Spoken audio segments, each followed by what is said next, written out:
ला हौला वला कुव्वता इल्ला बिल्लाहिल अलीय्यिल अज़ीम। औज़ु बिल्लाहि मिनश शैतानिर रजीम। बिस्मिल्लाहिर रहमानिर रहीम। अल्हम्दुलिल्लाहिल्लज़ी जअलना मिनल मुतमस्सिकीन बिविलायति अमीरिल मुअमिनीन व इम्मतित ताहिरीन।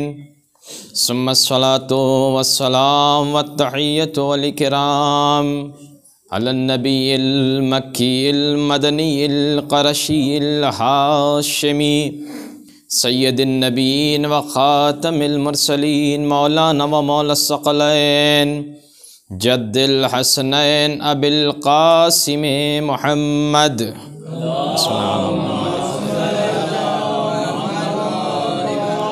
वालैहि तय्यबीन ताहिरीन अल मासूमीन अल मज़लूमीन अल मुंतजबीन अल मुंतखबीन व लअनतुल्लाहि अला आदाइहिम अजमईन मिन लैलिना हाज़ा इला क़ियाम यौमिद्दीन। अम्मा बअद फ़क़द क़ाल अल्लाहु तआला फ़िल क़ुरआनिल मजीद व क़ौलुहुल हक़।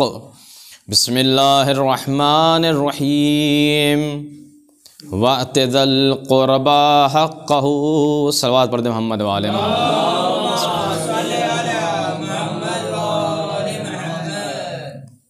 वो अफ़राद खुश नसीब हैं जो इस ज़माने में भी अहले हक़ का ज़िक्र करते हैं और अय्याम फ़ातिमिया और तज़किरे अहले बैत मनाने का फ़ायदा ये होना चाहिए कि इंसान हक़ बोल सके और हक़ पर चलने की तौफ़ीक़ मिल जाए। तब तो इन दिनों का इंसान अपनी ज़िंदगी में फ़ायदा महसूस कर सकता है। ये दिन जो गुज़रे हैं बड़ी मुसीबतों के दिन थे, लेकिन हमने जो अपना वक्त दिया, हमारे अंदर वो क़ुव्वत, वो हिम्मत, वो हौसला आ जाना चाहिए कि हम सिर्फ़ तज़किरे अहले बैत न करें बल्कि उसके साथ साथ सीरत फ़ातिमा ज़हरा अपने घरों तक ले जाएं, अपनी ज़िंदगी में ले आएं और अपने घर को जन्नत का नमूना बना दे। सलवात पढ़ दे मोहम्मद। देखिए, आम तौर से एक यतीम का हक़ बहुत ज़्यादा बयान किया गया है। हुकूक बहुत ज़्यादा है। माँ बाप का हक़, औलाद का हक़, भाई बहनों का हक़, रिश्तेदार का हक़, पड़ोसी का हक़, बहुत सारे हुकूक हैं। उसमें एक हक़ यतीम के हवाले से है, उसमें बड़ी ताकीद की गई है। कोई मुसलमान ये सोच भी नहीं सकता, तवज्जो कीजिएगा ज़रा, कि पैगंबर इस्लाम ने किसी का हक़ न दिया हो।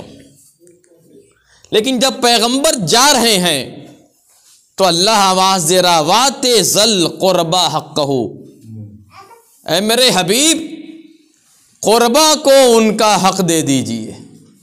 इसका मतलब ये है कि ये मसला, ये मामला बड़ा संगीन और अजीम है कि हबीबे किबरिया को भी हुक्म है कि क़ुरबा को उनका हक़ दे दीजिए। तवज्जो कीजिएगा, इसलिए कि ये वो अय्याम है कि 14 सदियाँ गुज़र गईं और हम वो अहले बैत के चाहने वाले आज भी इस बात का एतराफ़ रखते हैं और अक़ीदा रखते हैं कि जनाबे ज़हरा सच्ची थी, सिद्दीक़ा थी।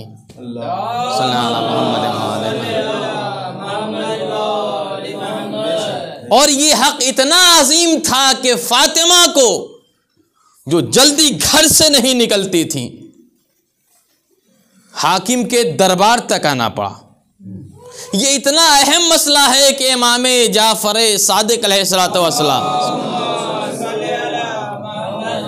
इरशाद फरमाते हैं कि हम अपने बच्चों को खुतबे फ़िदक की तालीम देते हैं और इन्हें हिफ्ज़ कराते हैं, इसलिए कि आज भी अगर जनाबे ज़हरा का मामला वाज़ेह हो जाए कोई इंसान इंसाफ की निगाह से गौर कर ले तो हकीकत तक पहुंच जाएगा।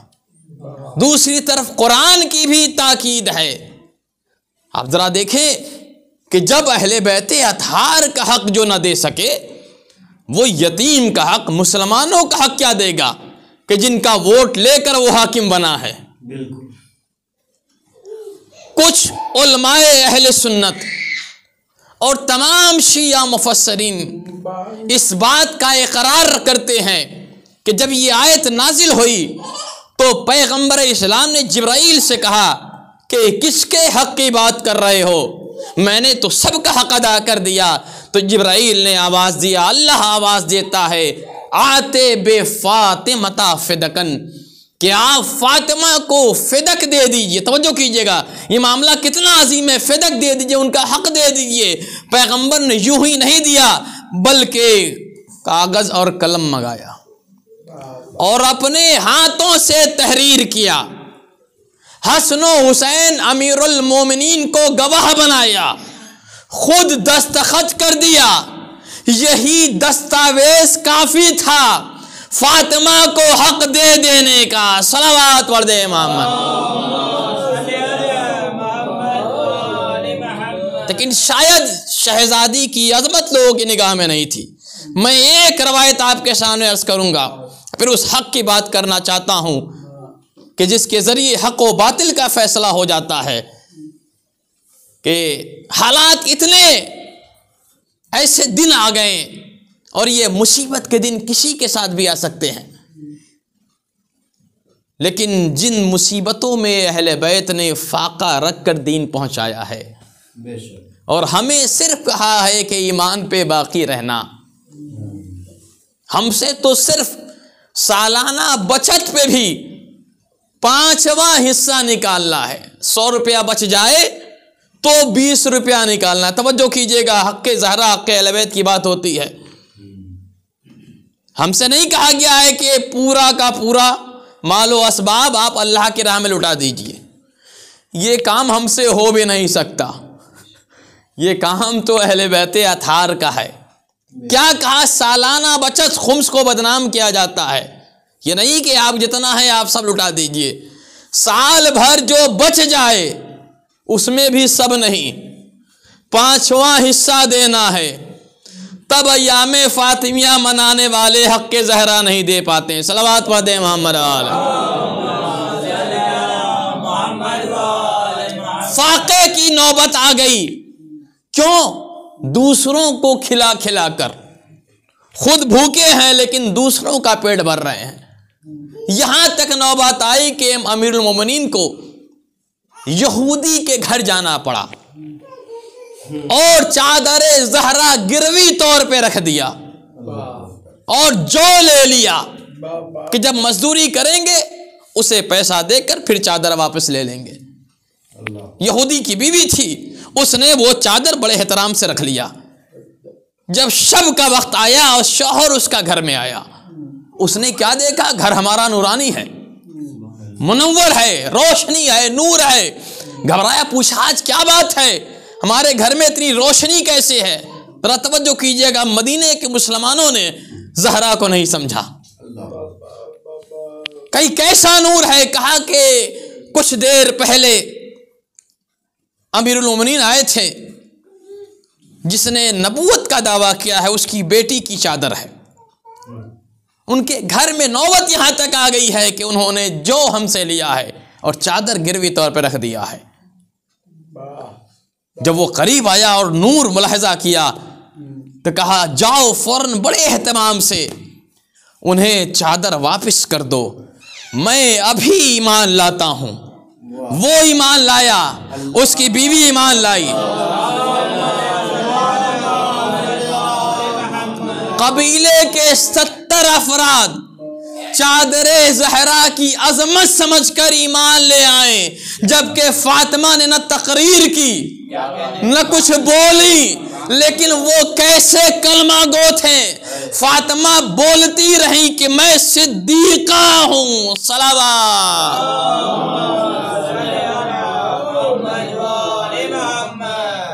जनाबे ज़हरा की अजमत अगर समझ लेते हैं तो ये अदालत खुद उठकर उनके दर पे जाती, और यही हक था जाने का।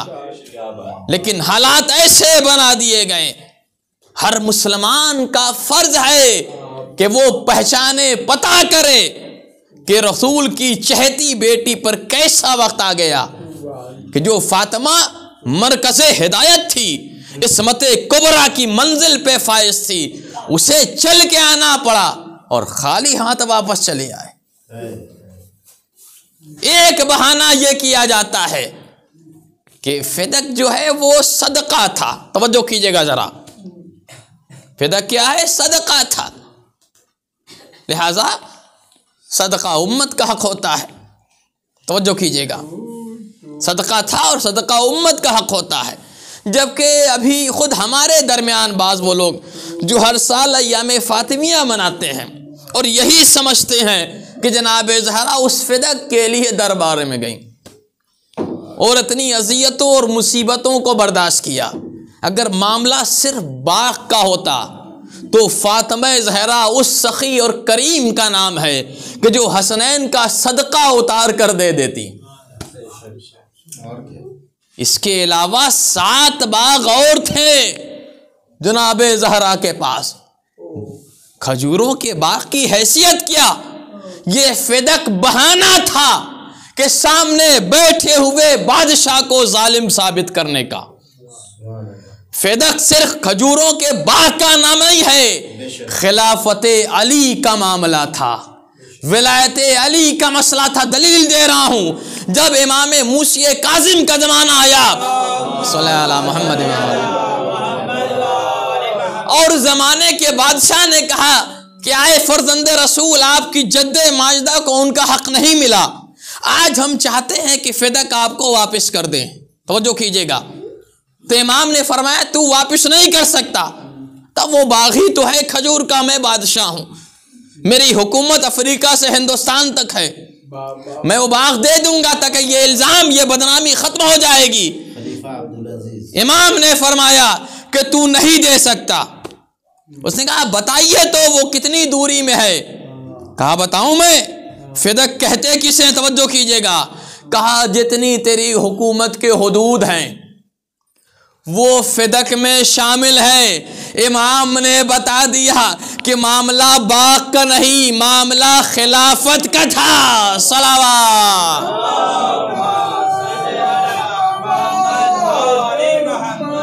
मामला सदक़े का, ये सदका है। क्या जनाबे ज़हरा को नहीं पता सदका किसे कहते हैं? इमाम हसन छोटे हैं, बचपना है इमाम हसन का। तवज्जो कीजिएगा, असहाब का मजमा है। एक चाहने वाला शायद उसका बाग रहा होगा खजूरों का, एक टोकरी खजूर लाकर रसूल के पास उसने रख दिया, मोहब्बत में लेकर आया। इमाम हसन ने उसमें से एक खजूर उठाना चाहा। अहले सुन्नत उलमा और शिया उलमा ये दोनों रवायत नकल करते हैं, लेकिन जुमले कुछ फ़र्क हैं इसमें। रवायत यही है, वाक़या यही है, थोड़े जुमलों में फ़र्क है। इमाम हसन ने उठाना चाहा, बस फ़ौरन मेरे नबी ने उस सहाबी से पूछा, ऐ मेरे चाहने वाले, तू मेरी मोहब्बत में लेके तो आ गया, लेकिन इतना बता, आहाज़ ही सदक़तुन अम हदिया? तवज्जो कीजिएगा, ये बता, ये खजूरों की टोकरी जो है ये तोहफा है या सदका है? उसने कहा या रसूल अल्लाह, हाज़ ही सदक़तुन, ये सदका है, यानी ज़कात है, ये सदका है जो मैं लेकर आया हूं कि आप अपने हाथों से मुस्तहक तक पहुंचा दीजिए। बस पैगंबर ने फौरन इमाम हसन से फरमाया, ऐ मेरे लाल, क्या तुम नहीं जानते अन्ना सदक़ता अलैना हरामुन, सदका हम पे हराम है। तवज्जो कीजिएगा, बस इमाम हसन ने वो खजूर उसी टोकरी में रख दी। जब इस घराने का बच्चा तक जानता है कि सदके की एक खजूर भी नहीं उठा सकते, तो शहजादी कौनैन अगर पूरा बाग सदका होता तो दरबार तक नहीं आती। सलावत।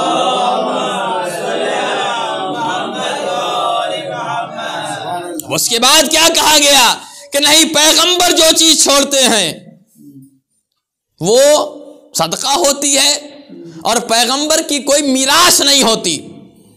जनाब ज़हरा ने उससे जब मुखातब हुई कि जो ये कहता था कि हमारे लिए किताब खुदा काफ़ी है, फरमाया तुमने कुरान भी नहीं पढ़ा है, तुम मुसलमानों के हाकिम बन बैठे हो। वरसा सुलेमानो दाऊदा, दाऊद के वारिस सुलेमान बने। दाऊद भी नबी है, सुलेमान भी नबी है। इसका मतलब यह है कि नबी कभी मिरास होती है, और अगर नहीं होती तो जंगे खैबर के बाद जो ज़मीनें रसूलुल्लाह को मिली और यहूदियों ने आकर जो समझौता किया और कुछ ज़मीनें कुछ बाग पैगंबर को दे दिया और हर साल टैक्स देने का भी वादा किया, तो जब तक पैगंबर जिंदा थे उस खेत से उस बाग से वो सामान आया करते थे। पैगंबर अपने दरमियान सबका हिस्सा लगाते थे। तवज्जो कीजिएगा, पैगंबर जो छोड़कर जाएं वो मिरास नहीं होती। जब तक पैगंबर जिंदा थे खुद बांटते थे। जब पैगंबर का इंतकाल हुआ और जो भी तख्ते रिसालत पे आया उसने भी वही कायदा जारी रखा कि वो जब खैबर से वो सामान आता था तो अज़वाजे रसूल के दरमियान वो उसी तरह बांटते थे, उतना ही हिस्सा जो पैगंबर बांटा करते थे। मदीने की अदालत दुनिया की पहली अदालत है कि जहां पे मरने के बाद बीवी को तो मीरास मिल जाए और औलाद को न मिले। सलावत, ये पहली अदालत है कि औलाद को मीरास न मिले और बीवियों को मीरास मिल जाए। इसका मतलब यह है कि पैगंबर जो छोड़ कर जाएं वो भी आम इंसानों की तरह वो भी मीरास हुआ करती है। अब यहाँ पर ये मामला इतना अहम था कि शहजादी को दरबार में आना पड़ा और आने के बाद आवाज दिया, वालमू अन्नी फातिमा वाबी मोहम्मद। फरमाती हैं कि जान लो मैं फातिमा हूं। आप जरा गौर कीजिए, उस मजमे में कौन नहीं जानता था कि ये आने वाली शहजादी नबी की बेटी फातिमा है। लेकिन आते ही शहजादी ने जो ऐलान किया कि जान लो मैं फातिमा हूं और मेरे वालिद का नाम मोहम्मद है, क़यामत तक आने वाले मुसलमानों के लिए शहजादी ने इस मसले को भी हल कर दिया कि देखो मैं भरे दरबार में कह रही हूं मैं फातिमा हूं, मोहम्मद की बेटी हूं। अगर मेरे अलावा कोई और भी औलाद होती तो वो भी आकर मीरास का दावा करती। मेरे अलावा किसी ने दावा न किया। ये साबित हो गया मोहम्मद की सिर्फ एक ही बेटी थी।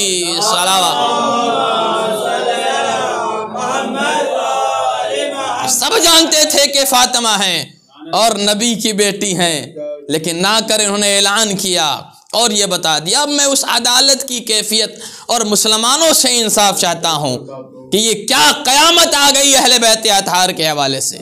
किसे अपना वोट और अपनी बैत दे चुके हो कि जिसने यतीम रसूल का जब हक नहीं दिया तो आम मुसलमानों को क्या उम्मीद रखी जाएगी कि उसे हक दे दिया जाए। क्योंकि जहाँ फातिमा सिद्दीक़ा है, खातून महशर हैं, खातून जन्नत है। नबी की हदीस है कि मरियम अपने ज़माने की औरतों की सरदार है कि मेरी बेटी फातिमा तमाम ज़माने की औरतों की सरदार है। वहाँ उस वक्त फातिमा एक यतीमा भी हैं जो अपना हक लेने गई हैं। यतीमा के उन्वान से ही अगर हक मिल गया होता। और ये मामला इतना अहम था कि फातिमा ज़हरा को आना पड़ा। इससे पहले भी इस तरह के दो मामले आए। तवज्जो कीजिएगा, इंसान का मेयार ईमान अगर सही नहीं होगा तो वो गुनाहों में डूबता चला जाएगा, यहां तक कि अहले बैत के खिलाफ खड़ा हो जाएगा। अकीदा और ईमान सही होना चाहिए तो इंसान कभी नहीं बिकने वाला, कभी ईमान का सौदा नहीं कर सकता, चाहे हालात जैसे भी हो जाएं। इससे पहले भी इस अदालत में इसी तरह का दो मसला आया। तवज्जो कीजिएगा, जनाब ज़हरा को किस अदालत से इंसाफ नहीं मिला। एक मामला, तवज्जो कीजिएगा, रसूल की वफात के बाद जाबिर इब्ने अब्दुल्लाह अंसारी, तमाम मुसलमान जानते, बड़े एहतराम से नाम लेते हैं, वो आए, अभी कुछ दिन वफात को रसूल के हुए हैं, और कहा ए हाकिम, पैगंबर ने मुझसे वादा किया था कि कुछ चीज़ें तुम्हें अता करेंगे, कुछ मालो दौलत तुम्हें देंगे। उसने कहा अरे जाबिर ने यह दावा किया है, रसूल के बुजुर्ग सहाबी हैं, म्यार ईमान देखिए, रसूल के बुजुर्ग सहाबी, लिहाजा बगैर किसी गवाह के 3 मरतबा हाकिम ने जाबिर के हाथों को मालो दौलत से भर दिया, क्योंकि कहा पैगंबर ने हमसे वादा किया था, पैगंबर दुनिया से चले गए, लिहाजा अब जो भी पैगंबर की जगह बैठा है वो वादा पूरा करे। तो कहा अच्छा, रसूल ने वादा किया था और आपसे, तो आपसे गवाही की कोई जरूरत ही नहीं है। 3 मरतबा जाबिर का हाथ भर दिया, ना कोई गवाही मांगी गई, ना गवाह तलब किए गए। अब मुझे इंसाफ चाहिए कि जाबिर ज्यादा सच्चे हैं या फातिमा ज्यादा सच्ची हैं, इसलिए कि जनाबे आयशा से रवायत है कि मैंने नबी के बाद फातिमा से बड़ी सिद्दीका नहीं देखी। सलावत। बेटी तो ये कह रही हैं कि नबी के बाद फातिमा सिद्दीका हैं, और जाबिर से गवाही नहीं मांगी गई और फातिमा से गवाही मांगी जा रही है। दूसरा मामला तवज्जो कीजिएगा, फर्जंदाने सुहैब आए कुछ दिनों के बाद। सुहैब वो सहाबी हैं कि जब पैगंबर इस्लाम ने मदीने की तरफ हिजरत करना चाहा और मदीने के लोग आकर मिलते थे, तो पैगंबर ने चाहा पहले मदीने में एक दीनी माहौल पैदा कर दिया जाए। तो सुहैब आलिम कुरान थे, सुहैब को पैगंबर ने मुअल्लिम कुरान बनाकर, उस्ताद कुरान बनाकर मदीना भेज दिया, और वो वहाँ रसूल से पहले पहुँच गए, लोगों को कुरान की तालीम देने लगे। उन्हीं की औलाद आई हाकिम के पास और कहा पैगंबर ने वादा किया था कि फर्जंदाने सुहैब को 2 घर दिया जाएगा। तो तवज्जो कीजिए, वो सारी बातें जो उलमाए इस्लाम ने अपनी बड़ी बड़ी किताबों में लिखी हैं। फर्जंदाने सुहैब को 2 घर दिया जाएगा, चूंकि सुहैब ने बड़े काम किए हैं, हिजरत की मंजिलों को आसान किया है, आलिम कुरान थे।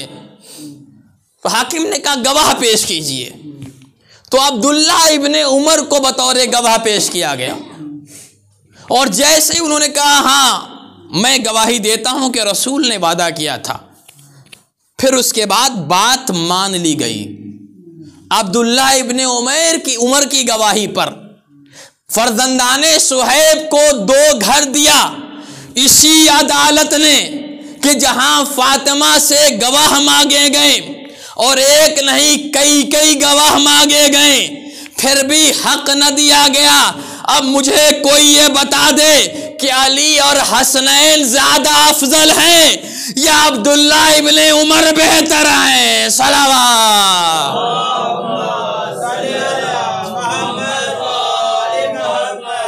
इन्हें तो बगैर गवाही के जाबिर इब्ने अब्दुल्ला को और बनी सुहैब को सिर्फ एक गवाह की बुनियाद पर फातिमा आई, जब कुरान से भी जवाब न बन सका और हदीस से भी फातिमा ने रद्द कर दी उनकी बनाई हुई, तो कहा गवाह पेश किए जाएं।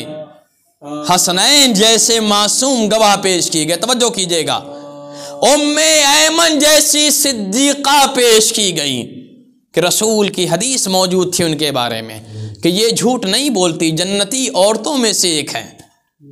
उसके बाद जब फिर गवाह की नौबत आई तो जनाब ज़हरा ने मौलाए कायनात को पेश किया, सिद्दीक़े अकबर को पेश किया, और अली इब्ने अबी तालिब आने के बाद यही बात वाज़ेह हो जाएगी कि ये मामला कितना अजीम था और ज़हरा दरबार में क्यों आई। मौला अली के उस जवाब से वाज़ेह हो जाएगा। तवज्जो कीजिएगा, इसलिए कि अगर वाकई जनाब ज़हरा चाह लेती तो किसकी मजाल थी कि उन्हें फ़िदक वापस न करता। वो अली जो बाद में बतौर गवाह पेश किए गए, अगर फातिमा साथ में लेकर चलती और अली जुल्फ़िकार लेकर चलते कि जो किसी जंग में न टिके थे, वो अली की जुल्फ़िकार दूर से देखते ही ज़हरा को उनका हक दे देते, लेकिन किसी को मजबूर नहीं करना था। फिर अर्ज कर रहा हूं, मामला फिदक का था ही नहीं, मामला बाग का नहीं था। ज़हरा चाहती तो साहिबे जुल्फ़िकार अली को लेकर जाती और लिखवा कर ले आती। जिस तरह पैगंबर अगर चाहते कि हम दस्तावेज लिखी दे तो फरमाते या अली कलम दावात भी लाइए और जुल्फ़िकार भी लाइए। ये उहद और खैबर और खंदक में भागने वाले अली के रहते हुए किसकी मजाल थी कि कलम दावात न देते, लेकिन पैगंबर का मकसद लिखवाना नहीं था। तवज्जो कीजिएगा जरा, बहुत अहम पैगाम दे रहा हूं, इसलिए कि पैगंबर कभी भी अपने मकसद में नाकाम नहीं हो सकते। अगर मकसद लिखवाना होता तो अली को बुलवाते लिखवा लेते, मकसद लिखवाना नहीं था, मकसद अपने इर्द गिर्द रहने वाले लोगों को पहचानवाना था कि ये अब भी मुसलमान नहीं हुआ है। सलावत। फातिमा चाहती फिदक लिखवा लेती, लेकिन फातिमा ये बताना चाहती थी कि कभी भी अच्छी जगह बैठने वाले सबको मोहतरम न समझना, इसलिए कि शैतान ने खुद कहा है मैं सिराते मुस्तकीम पे मिलूंगा। सलावत।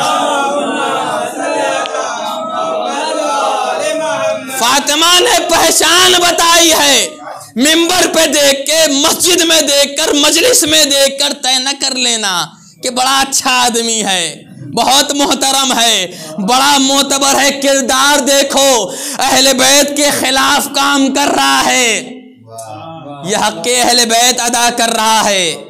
यही बताना था फातिमा को, और वही हुआ कि अली आए तो उम्मे ऐमन की तरह अली ने गवाही नहीं दी। यही कहा जो फातिमा ने कहा था, क्या है हाकिम, तू किससे गवाही मांग रहा है? तेरी इतनी मजाल की तू ज़हरा से गवाही मांग रहा है? कहा नहीं, ये अदालत का कानून है कि जो भी दावा करेगा गवाही पेश करेगा। कहा ये बताओ तुमने कुरान पढ़ा है? कहा हाँ। यहां से समझ में आ गया कि हाफिज़े कुरान बिक सकता है, तवज्जो कीजिएगा, लेकिन जो मुहाफिज़े कुरान होगा वो गर्दन भी कटा दे तो इस्लाम बचा लेगा। सलावत पढ़ दे मां। बड़ा फर्क है दोनों में। अली मुहाफिज़े कुरान है, पूछा तुमने कुरान पढ़ा है? कहाँ पढ़े हैं?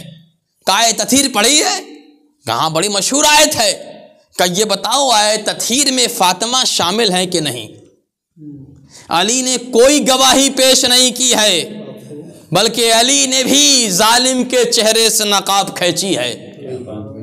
कहाँ पढ़ी है? फातिमा भी उसमें शामिल है, 5 लोग शामिल हैं आयत तथहीर में। कब ये बताओ जिसे अल्लाह कह रहा है, अल्लाह जमानत ले रहा है कि फातिमा तक कोई रिश्तो खता पहुंच ही नहीं सकती, तुम उस मासूमा से गवाही मांग रहे हो। अली ने भी फैसला कर दिया जो फातिमा से गवाही मांगे वो खुद खताकार है। सलावत। ये उन लोगों को बेदार करना था जो मिंबर देखकर, नमाजी देखकर, रोजेदार देखकर बहक जाते थे। नहीं, अमल और किरदार देखो। जो यतीम रसूल का हक न दे वो मिंबर पर भी आकर बैठ जाए तो वो जालिम है। और जालिम के पीछे जब 2 रकत नमाज नहीं पढ़ सकते तो अपना दीन और ईमान कैसे दे सकते हो? सलावत पढ़ दे मोहम्मद। जब 2 रकअत नमाज की जिम्मेदारी नहीं ले सकता जालिम, तो उम्मत की रहबरी की जिम्मेदारी अपने ईमान को उसके हवाले कर रहे हो। फातिमा ज़हरा को मदीने के लोगों को बताना था कि हर मिंबर पे बैठने वाला मोहतरम नहीं होता। ये कौन घर है कि अल्लामा मजलिसी कहते हैं कि जब ये आयत नाजिल हुई, फ़ी बुयूतिन अज़नल्लाहु अन तुरफ़ा फ़ीहा, कि अल्लाह ने यह हुक्म दिया है कुछ घरों का एहतराम करो। एक सहाबी ने पूछा, या रसूलल्लाह, क्या उस घर से मुराद अंबिया का घर है? कहा हाँ, नबियों का घर है। फिर एक सहाबी ने उठकर जनाब ज़हरा के घर की तरफ इशारा किया कि ये बताइए क्या ये घर भी उनमें शामिल है? पैगम्बर ने फरमाया, हाँ, मेरी बेटी फातिमा का घर नबियों के घर जैसा मोहतरम है। और अपने हाथों से नबी ने इशारा करके बताया, ये मेरी बेटी ज़हरा का घर नबियों जैसा मोहतरम है। जहाँ जिब्राइल आ जाए तो दरबानी को चक्की चलाने को, हसनैन को झूला झुलाने को इबादत समझे, बल्कि रूह इबादत जाने। रसूल फरमा रहे हैं ये नबियों जैसा घर है। और ख़ुद आए तथहीर नाजिल होने के बाद पैगंबर 6 महीने तक जिस दरवाज़े पे आकर सलाम करते थे, अस्सलामु अलैकुम या अहल बैतिन नबुव्वा, अपनी बेटी ज़हरा को सलाम करते थे। यही तो नबी की सुन्नत है, जो नबी ने किया है उसे किया जाए, जिससे नबी ने मोहब्बत किया उससे मोहब्बत किया जाए, जिससे नफ़रत की उससे नफ़रत किया जाए। हाय, पैगंबर ने अमलन 6 महीने फातिमा के दरवाज़े पे रुक कर एहतराम करके बताया, है मेरे उम्मतियों, ज़माना जैसा भी आ जाए, देखो इस दरवाज़े का ख्याल रखना, इन घर वालों का ख्याल रखना। लेकिन क्या क़यामत आ गई। अभी आँख बंद हुए नबी की चंद दिन न गुजरे थे, अभी तो ज़हरा सोगवार थी, ज़हरा आज़ादार थी, ज़हरा यतीमा थी। फातिमा को उम्मीद थी, हर यतीमा और यतीम को ये उम्मीद होती है, मेरे बाप का इंतकाल हुआ है, मेरी माँ का इंतकाल हुआ है, समाज के लोग आएंगे, रिश्तेदार आएंगे, मोहल्ले के लोग आएंगे, गले लगाएंगे, तसलियत की कुछ बातें कहेंगे, गम दूर हो जाएगा। फातिमा भी यही सोच कर बैठी थी। हाँ अजीजों, यहाँ भी आए, पुरसा देने के लोग आए और बड़ी कसरत से लोग आए, एक मजमा आया, लेकिन हाथों में लकड़ियां है और ये आवाज है, अली को निकालो वरना घर में आग लगा देंगे। अजरकुमुल्लाह, ये कैसा पुरसा पेश किया जा रहा है मदीने में। फातिमा तो ये सोच रही थी मैं सोगवार हूँ, कोई पुरसा पेश करेगा। फातिमा ने जब ये आवाज सुनी तो ये सोच के कहा हसनैन का सुनकर वापस चले जाएंगे।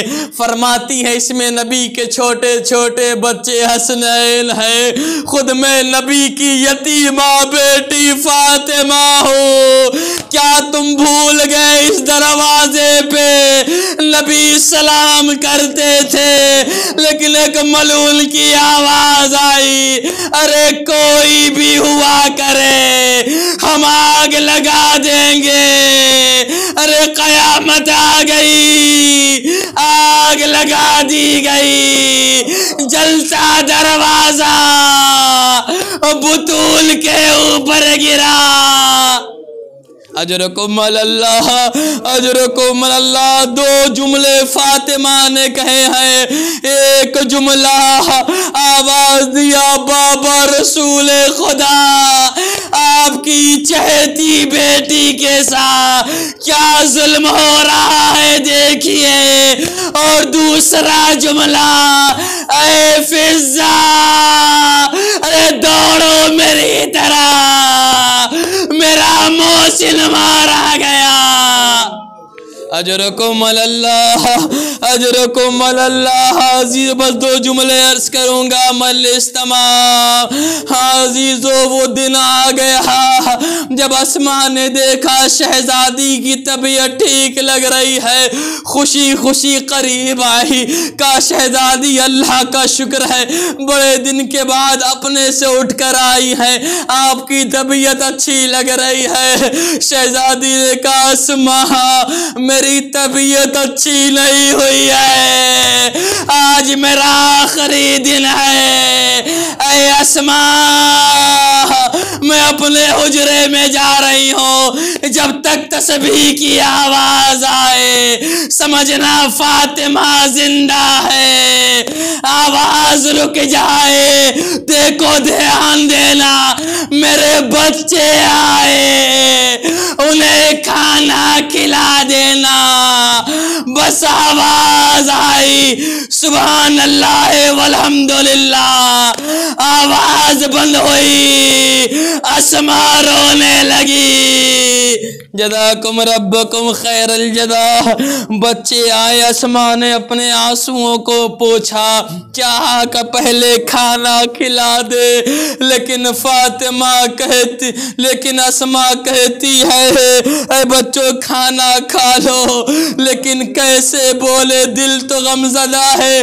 बच्चों ने जैसे ही इसरार किया अस्मा ने हुजरे का पता बताया। अल्लाह अल्लाह हसनैन की क्या उम्र है, ज़हरा जैसी माँ चली गई। बच्चे माँ के पास आए, तड़प के जमीन पे गिर गए। 2 जुमले मिलते हैं। हसन ने कहा माँ अरे एक बार मुझसे बातें कर लो वरना मेरा दिल फट जाएगा। हुसैन कहते अम्मा एक बार मुझसे बातें कर लो मेरा कलेजा फट जाएगा। अजरकुम अल्लाह। हाजीजो बस वो जुमला सुन ले और मजलिस तमाम। वो वक्त आ गया कि जब शहजादी की वसीयत के मुताबिक शब के सन्नाटे में दफन किया जाने लगा। चूँकि फातिमा ने कहा था जिसने पसलियाँ तोड़ी है, जिसने जुल्म किया है, जिसने मोहसिन की शहादत का जो सबब बना है, अली उन्हें खबर न करना। अली ने वसीयत पे अमल किया, जनाजा कब्र में उतार दिया। वो एक मरसिया पढ़ा है, बस एक जुमला सुन ले। कहा या रसूल अल्लाह आपकी अमानत आपके हवाले, लेकिन ऐ रसूल खुदा अरे आपके बाद 75 दिन या 95 दिन भी उम्मत ने जीने न दिया। ऐ अल्लाह के नबी फातिमा ने बहुत सारे जख्म को न मुझे दिखाया है न बताया है, आप खुद फातिमा से पूछिएगा उम्मत ने क्या जुल्म किया है। या रसूल अल्लाह फातिमा यूं नहीं बताने वाली, आप खुद पूछिएगा उम्मत ने क्या सितम किया है। इन्ना लिल्लाहि व इन्ना इलैहि राजिऊन। लानल्लाहु क़ातली फ़ातिमत ज़हरा सलामुल्लाहि अलैहा मातम हुसैन।